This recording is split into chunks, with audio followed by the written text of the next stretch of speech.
What's up, guys? Proper Truth here alongside with Lunchbox. What's up, Lunchbox? Oh, we did it, baby. What you did? You got to know top what you did. Top eight in full power tier format. Remote duel. With tier limits? No, with Madolche. Madolche. Oh my god, the bakery deck, bro. Yes, sir. Master Chef over here. I felt like I had the best matchup against tier, and nobody really was expecting to see Madolche, so like they weren't really prepared for it. What were your matchups? All tiers? I played one Libromancer, my Kanko. Yeah, it's a pretty McConkles. And then yeah. everything else was tier. Free. Yeah, it was free. All right, let's get to the I point. went X2 and I lost on some stupid shit that I was supposed to win. I was supposed to go X1 draw, but he milled scatter shot, so. That's what it was. That's right. It was a scatter shot. It was on time. For as long as I live, I'll never forget how you milled scatter shot. But you know what? You won on time too. You can't complain too. You did some burning. I won a couple games on time. I ain't gonna lie. He was like, yo, main face, can you manipulate life cowboy for games? So yeah, I won a lot on time. All right, let's get straight to it, bro. All right, so this is your starter, Madolche Angeli. She's a Lone Fire Blossom for the deck. You just tribute her and special any Madolche from the deck, and it can't be destroyed by battle until the end of next turn. Sounds good. I played 2 Petting Sasora. A lot of people play 3, but I felt like she becomes a brick sometimes, and I just wanted to see a starter that's more reliable, like with hand traps and all that. Okay. I played the one Who Cake. Who Cake is live no matter what, whether it's the beginning, middle, or the end game of the duel. Who Cake is always live, and like he's low-key the best one. Next format, I'm gonna play 2. That's the one you don't want to draw, right? You don't want to draw him, no. You want to search him. 2 Messenger Gelato. He used to be the Garnets. He used to be a brick, but with the Vernusylph engine that I'm playing now, he's a lot less of a brick because he's better. You can special summon from the grave. He's a free 4, so you could go into Dweller and shit. Okay. The real actual brick now is Pudding Sass. Pudding Sass. You never really want to draw her, but if you draw her, it's not so bad. But this is just something you never want to pitch with a Vernusylph. Okay. It just doesn't do anything for you. You always want to special summon her with Petting Sasora's effect. Fair enough. And then we got the Vernusylph package. So we got the 3 missing seedlings. He's the best Vernusylph. That's duck, right? Yeah, he rotas any Earth Fairy. So you could grab Ishizus, you could grab any of your combo starters, you could grab other Vernusylphs that's not him. And of course, all the Vernusylphs, when they're done searching, they can special summon an Earth from the grave, which is like what made him so broken. Amazing. And then we played 3 Flourishing Hills. Flourishing Hills is like the next best one to the duck because it searches a Vernusylph. So it doesn't search any Earth Fairy, but it searches you the duck. The duck and the then the duck could get you to your combo starter. And then on top of that, special summon an Earth from the grave. So. Nobody sided Droll on you, bro? No, but I started draw on people. It never worked. So then we have the 2 Bear. The Bear. I wasn't gonna play this originally, but I was going through a lot of play testing. I only had 2 weeks to prepare for tier because I just came back into the game. Welcome back. So I wasn't gonna play him, but he ended up being better than I thought because he just generically draws you a card and specials a Earth. So he came in clutch a lot of times where I was just drawing a Bestial off of him and special summon. Yeah, Bestials was dead. He's better than I thought. I'll probably play 2 of him next format. He's the Foolish Burial. So he lets me actually pitch the Ishizu card. So that's Awakening Forest. And yeah, it's pretty good. He pitches in Ishizu, so you know that already puts Tier in a predicament. No 5. And then you special summon the other ones. And I don't gotta explain these guys, right? Yeah, nah, you definitely So don't. I played 3 Medora because I actually played the Gravekeeper trap. So it was actually good for me to pitch him to get the trap, because then with the trap, I'll just pitch and get any combo starter because the deck is Earth Fairies. Literally 90% of the deck is Earth Fairies. So I think I used Medora more than the average person did, besides just shuffling shit back. Fair. 2 Keldo. I probably, like, in hindsight, I should have played 3. But I didn't really read the card completely, so I didn't realize that he could search Medora. So like, if I would have read it completely, I would have known that he could search Medora, and I would have played 3 easily. My boy Kelbeck put in work. Yeah. I've never actually milled with him. People have milled him, and I was just like, no mill, because I don't want to get you. You don't want to get, Yeah, so I never milled with him, but I actually used his effect to bounce a couple times. It came in pretty clutch. So yeah, this is my boy, I ain't gonna lie. I fuck with Kelbeck. And then the Bestial package. I didn't know anything about these guys. I didn't play, what's the Saranir? I was playing the 3rd Druid Swarm originally, but he ended up being a brick most of the time. And I noticed Magnum was really never a brick because he's a body and you could go in the dark and do fun plays like that. And a free rotor. Pretty much, more or less. And I did play dark. Did I put it back in here? Yeah, I did play dark. A lot of plays came out of actually having the bestials, and of course we already know what they do. Of course. I played 2 Fenrir. Just because he's Earth. Yeah, he's an Earth, and I can special summon him back from the grave with a Vernusylph. So like, there's times where I had a Fenrir every turn on my opponent. If that's the case, you didn't want to play 3 because then you could just So when you do it, you I keep was testing 3, and it was pretty good, but I just couldn't afford the 3rd one. And I had 2 weeks, so I just really couldn't. Buying these 2 kind of broke me at the time anyway. So. All right, we got you top 8. You already know eating noodles after this. Eating noodles, right? Yeah, and the one Pankratops to replace the Fenrir, and it actually was better than I thought because, as I say, he's Earth. So there's times where I can't even get to Fenrir, but the Vernusylph to let me have a Pankratops every turn. Okay. And they was trying to resolve Prime Pellerino, and I just wasn't letting it resolve. So it was funny because I just kept popping it. And they couldn't search. They couldn't search, and then it just left them passed out. The 2 Valor. Shout out to my boy Ant. Yeah. This is the 41st and 42nd cards. I was playing 40, and Ant was like, you have to play Valor. And I'm like, I thought impermanence was enough. And this came up so many times. Well, like just hitting kick columns, hitting the Merly on the summon. There was one dude at Valor, his Merly, he looked at his hand and was like, pass turn. I'm like, this can't be the best decking you get right now. This is crazy. But I can't front. There's certain times that if I go pitch a Vernusylph and you Ash, I gotta pass turn. So like, I guess combo decks come with that. If you stop the combo, you stop. I have combo decks. But yeah, shout outs to Ant because I wanted to play this and I didn't want to make room for it. And mostly I didn't want to play because I didn't want to give my opponent fodder for the Beastals. For the Beastals, makes sense. Most of the time that Valor was in the grave, I used it for my own Beastals. So it ended up being better than I thought. Shout outs to you, Dan. I only played 3 spells. Only played the 2 talents. It didn't come up too much. I maybe took a monster once and it was like low impact. What about draw 2? I draw 2 like a couple times and it helped actually to draw 2, but it didn't come up as much as I wanted to. I sided them out most of the times. Okay. And then the 3rd spell I played was the Madolche Chateau. That's oh, you got your Ultra. Yeah, I just got it from I had that the other day. So I had to get that upgrade after the top 8. You know what I mean? You had to. Can't play common Madolche. But yeah, the Chateau is great. If you know what it does, it's like a fake avarice. It shuffles all Madolche monsters back to the deck, and with the Mess and Gelato combo, it just you need to play 1. 2 is too much. Only play 5 traps. So I only played the 3 Imperm mandatory. I think everyone had to play at least 3 Imperm this format. Yeah, so 3 Imperm. I mean, there's nothing bad to say about Imperm. It's Imperm. It worked every time I used it. Nobody had any outs for it. It was just Imperm. When it happens to you, it happens to you. When it happens to them, it happens to them. It's just Imperm. The one Promenade. Promenade's pretty broken. It's an Omni Negate kind of, but it has to be face up on the field, and you bounce a Madolche from your field or grave to your hand. It was broken. The cost is to target, so it doesn't need to bounce to resolve, as long as I have a target. So there was a ruling issue where he was like, oh, it doesn't negate because he what did he banished it somehow. I think he called by the grave did. And I was like, that's fine, it still negates. And then he called in a judge, and the judge was like, well, it doesn't have to touch his hand for it to negate as long as he has a target. So as long as you met the requirement. Yeah, you met it exactly. And the one Gravekeeper trap, this card was busted. I won so many games because of this card. As I said, getting the Medora, pitching the Medora with a shuffler, getting a shuffler, just face up from the deck, so it was live that turn.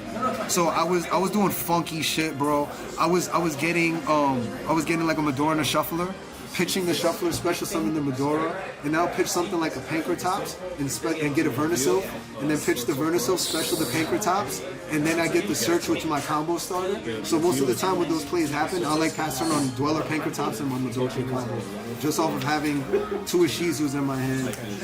And Gravekeeper Trap is amazing. So because Ant said put the Veilers as a 42 card deck. 42, yeah, and I didn't want to make room, so like I was just like, fuck it, throw them in. And it helped a lot. They actually got a couple games because I was able to veil a kit. And they just didn't have the out. Same thing with Imperm. There was a lot of games I Imperm kit. And then they just set and pass. Nothing Imperm. You had 3 Imperms and Veilers. So you had 5 negates. And I had 5 Bestials and played the full shuffle package. And it was a lot of interruptions. What this deck had was synergy just because of the attributes. Yeah, Earth Fairies. That's why like this format, next format, it's gonna be more of a Madolche deck. But this format, I could say honestly, it was the Earth Fairy deck. Earth Fairy deck. Yeah. Okay. All right. I think that the main three we need to talk about before anything is Buguska, Cowboy, MVP right and there. Dweller. Yeah. We don't got to talk about Dweller. The alcoholic element. I won every game that I made Dweller, and didn't even need to get him to 0 life points. I will tell you this. This new format, I don't think a lot of people are going to be playing Dweller. You're going to I don't think Dweller's going to be this good the next format, but you know I got to test it out a little more. Okay. It doesn't do much to Brandon. It doesn't do much to Cash.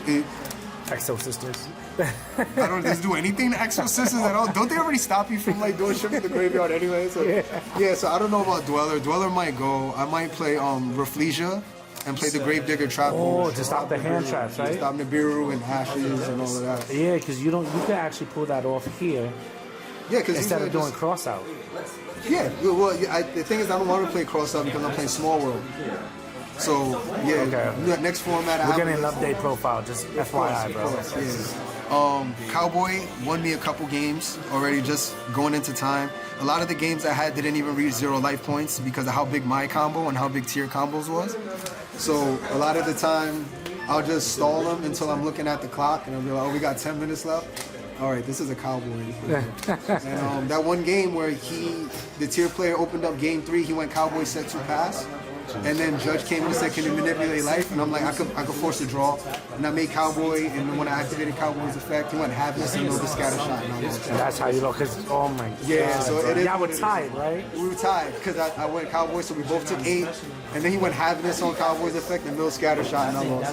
So technically, I went X2. I was supposed to go X1-1. But it is what it is. But you still top, bro. Yeah, still top. I had good tiebreakers. A lot of both dudes that lost to were undefeated. And they played each other in the last round, so that's what saved me. Baguska's broken. Definitely. I thought I was going to see Flow more, so that's why I actually played Baguska. But it still came clutch. It came in clutch against Tier, to the point where he had to make his own Baguska. He was afraid of my crackback, like getting it back and moving it to attack. So he made his own Baguska, and I outed that by setting Dimensional Barrier. On my turn came, I flipped Barrier in full combo. Cancer, bro. So we got the Madolche cards. We got 2 Glass Soufflé. She's the best one. We need to have a deep conversation about her on the next video. Definitely. She's basically a fake Ishizu card. She was letting me shuffle any monster back as long as you have Chateau on board. Chateau is the field spell, The field spell, yeah. So Chateau says any Madolche monster that will send a monster back to the deck, you could bring it to the hand instead. So she's a Madolche monster. That's crazy because if they would have beastoled you, like activate beastol, target their shit, you could have activated her to put it back to their So hand, the way right? she works is that she has to activate when the Madolche gets sent. So it'd be on the new chain. So you'd have to preemptively activate her.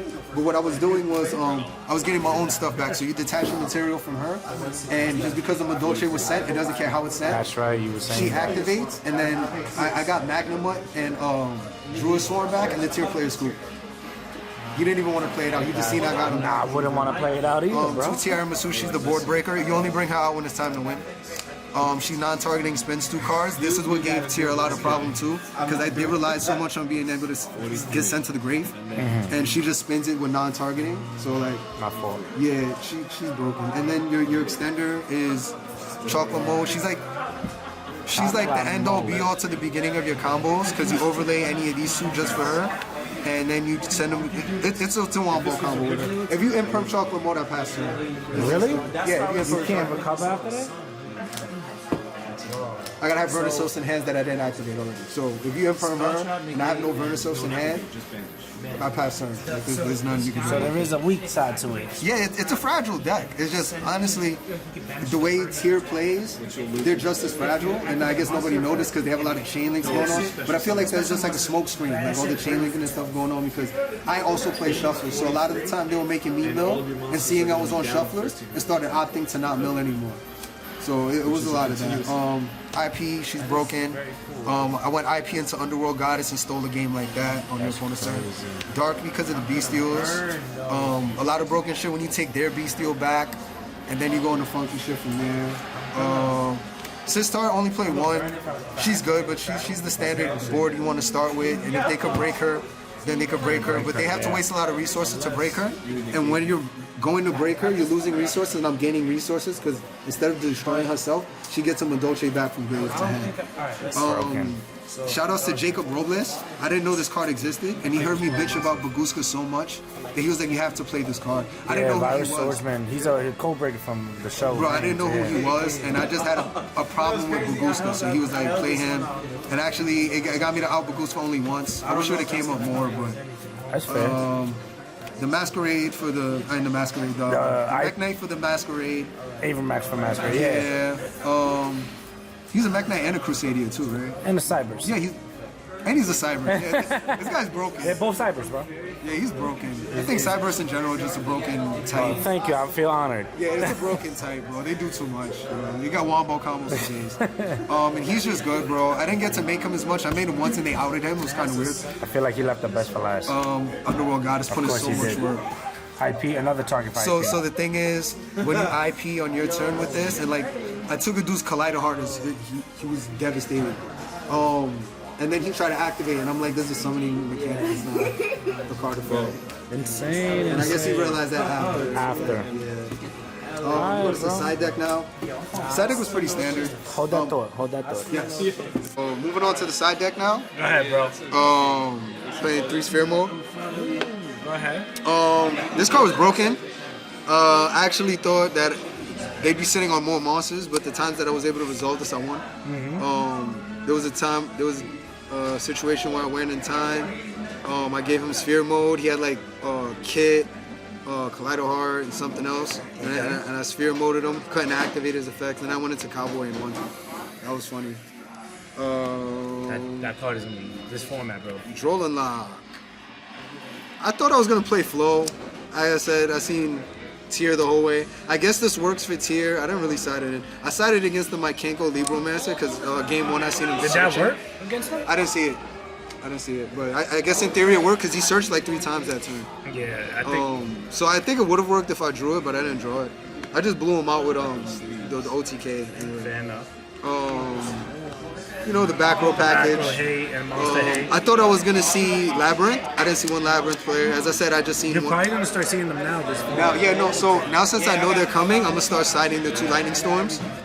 I'm gonna start maining the 2 Lightning Storms. There you go. And the worst case scenario, I'll just side them out for better cards. But Labyrinth is like an auto lose for me because they don't let me start combos. Okay. Dimensional Barrier saved me mad times. Flipped it, called it Fusion one time, he passed turn. There was another time they went, Scaring got milled, flipped it, called Fusion. The judge came, said the cards have to go back and nothing happens. I thought they stayed in the grave for some reason. Then again, I didn't read too many tier cards, so if I would have read them more, then I would have been like, I'm just used to seeing what they do. So the judge was like, no, they go back and nothing happens. And then there was that time I outed Baguska. We both had Baguska. And on my turn, I flipped this, so nobody's Baguska was lit anymore, and then I OTK'd him. And then Destructive, Daruma Karma. I gotta pick up a plate. That's for the ninja. This right card there is too, bro. fucking busted. Bro, it was broken. Every time I resolved it, it either saved me or gave me a turn to win next turn on the crackback. I was gonna get OTK'd, and just flipping this and putting everything face down Saved you. Saved me, yeah. And then I top decked the Vernusylph. I was waiting for one of them, and I top decked the Duck, and I made a board. And he looked at the time, and he was like, "Let's just go to game 3." Tell everybody the name of this again. Destructive Daruma Karma Cannon. Yeah, this is in German. Yeah, but Destructive Daruma Karma Cannon is broken. I'm glad I picked them up now. I think it's gonna see a lot more play with Cash being a deck. And also, what is it called? Go Away? Is that the card's name? Go Away, Go Home. One of those. It says target 2 monster special summons from the extra deck and spin them. It's a normal trap. It's like a compose on crack, bro. Yeah, but it's extra deck monsters. So yeah, that's my list. I got top 8. My name's Thorne Garcia. So I'm gonna give you the list so you could go post it up on there. I made 6th place after Swiss, and yeah, it was the last day of full power tier format. You gonna miss it? Yeah, because of my Ishizus. I didn't. Ishizus did a lot more than just milling and shuffling for me. they actually gave me a lot of consistency, being able to search Earth Fairies with Gravekeeper Trap and getting them like that. So like, I'm gonna miss them because they did a lot more for me than I think they did a lot of other decks. They actually had synergy with I you. had plenty of synergy because they're all Earth Fairies. But next format, I'm still gonna be playing Madolches. I think I'll be probably either play Ninjas too. Ninjas of Fire. Yeah. Ninja Game. Oh, word? Ninja Game. Ninja Game, bro. Summon Hanzo Game? Come on, stop playing. Shout outs. Yeah, shout out Jacob Robles, as I said. He gave me the Baguska Breaker. I didn't know that card existed at all. Shout out to Kid Ant. He helped me a lot. He was the one that told me no matter what you see, kid, stop it. Before I was like Veiling the Merly summon or like this the Rhino Heart or whatever was just summoned and activated. I was stopping it. He's like, just wait for the kit and then hit it. And I hit the kits, and every time that I stopped the kit, they had no more plays after that. And if they did, they were weak. Shout outs, Oeasy, the legend. He's always giving me good psychology about the game and like showing me that, you know, you could play non-meta decks in a meta and then still be successful as long as you understand what you're playing against and the climate Doesn't around matter you. what deck it is, it's the pilot of it. Yeah, like honestly, I love anti-meta decks, and this I believe is an anti-meta deck, even though it's a combo deck. Like not all anti-meta decks are stun decks or control decks. As long as it beats the meta, then it's an anti-meta deck. So I like playing anti-meta no matter what it is. Like if it beats any tier 1 to tier 0 deck or has a good matchup against it, then I'll take those chances even if it means losing to some of the roguer matchups. It's all about beating the first couple rounds anyway, because after the first couple rounds, you're just going to see whatever the meta is anyway. That is true. It's the first couple rounds that get funky when you're playing like weird shit, like Harpies or whatever. Shout outs to the Kid Ant, once again for the Veilers. I wasn't going to play it at all. He convinced me to, and I should pay back in spades. Shout out to my team, BX Most Hated. There we go, shout outs. We coming back. And shout outs to you, bro. Actually, a lot of people were asking me for this profile when I finished the regional. And I was like, nah, I'm only giving this profile to one person. So you're the only person that's going to have the very last Madolche top 8 from the last format. That was the last day of the format, 2/12/23.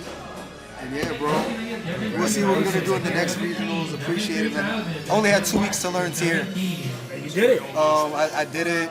I still have a bad Sprite matchup, so I'm glad I didn't see any fucking Sprite decks. You're going to give us an updated profile again. Yeah, man, we'll do a little combo tutorial for the new format because I am going to be playing King Reguluses and stuff like that, so like there's a lot of sauce that goes into that. Definitely. Yeah, we'll get into that when we do the next video. Madolche, that profile. Guys, thank you for watching, thank you for tuning in, and we all hope to see you on the next video. Yes, sir. Later.